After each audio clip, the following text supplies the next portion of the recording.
நாகை மாவட்டம் தலைஞாயிறு பகுதியில மதம் மாற்றக்கூடிய கும்பலினுடைய அராஜகங்கள் பெருகி இருக்கின்றன. ஆங்காங்கே இந்து கோயிலில் இருக்கக்கூடிய சிலைகள் உடைக்கப்படுகின்றன. ஆங்காங்கே இந்து கோயிலில் இருக்கக்கூடிய உண்டியல் உடைக்கப்படுகிறது. அது மட்டுமல்ல, இந்துக்கள் பெரும்பான்மையாக வழிபடக்கூடிய கோயில் வாசலிலே சென்று நீங்கள் வழிபடக்கூடிய கடவுள் சாத்தான், பிசாசு, பேய்க்கு ஒப்பானவர், எனவே நீங்கள் எங்கள் மதத்திற்கு வாருங்கள் என்று கோரிக்கை வைக்கின்றார்கள்.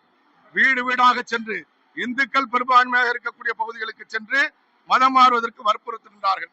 இதை தட்டி கேட்டு காவல்துறைக்கு தகவல் கொடுத்தால் கூட, காவல்துறை வந்து அவர்களை அப்புறப்படுத்தினால் கூட, அதற்கு பிறகு அரசாங்கத்தில் இருக்கக்கூடிய ஆட்சியாளர்களுடைய துணையோடு யார் அமைதியான முறையில் அதை தடுத்து நிறுத்தினார்களோ அவர்கள் மீது வழக்கு பதிவு செய்கிறது காவல்துறை.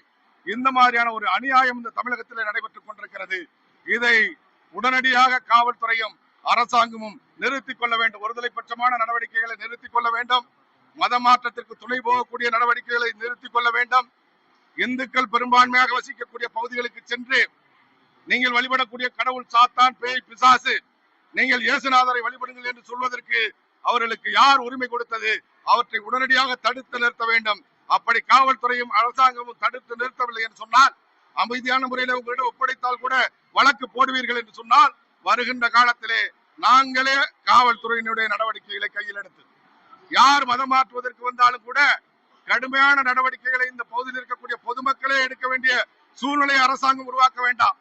அப்புறம் பிரச்சனைக்கு ஏற்பட்டது, மத கலவரம் ஏற்பட்டது, சிறுபான்மை மக்கள் தாக்கப்பட்டார்கள் அப்படின்னு சொல்லி அதுக்கு காரணம் பாரதிய ஜனதா கட்சி அப்படிங்கிற பெயரை ஏற்படுத்துவதற்காக திராவிட முன்னேற்ற கழகம் முயற்சிக்கிறது. நாங்கள் அமைதியான முறையில சென்று கொண்டிருக்கின்றோம்.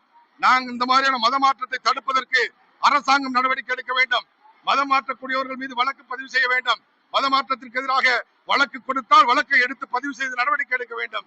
அதை விட்டுவிட்டு மதம் மாற்றுபவர்களுக்கு ஆதரவாக இந்த அரசாங்கம் செயல்பட்டது என்று சொன்னால் சட்டத்தை இந்துக்கள் கையில் எடுக்க வேண்டிய சூழ்நிலை உருவாகும் என்பதை மட்டும் நாங்கள் தெரிவித்துக் கொள்கின்றோம்.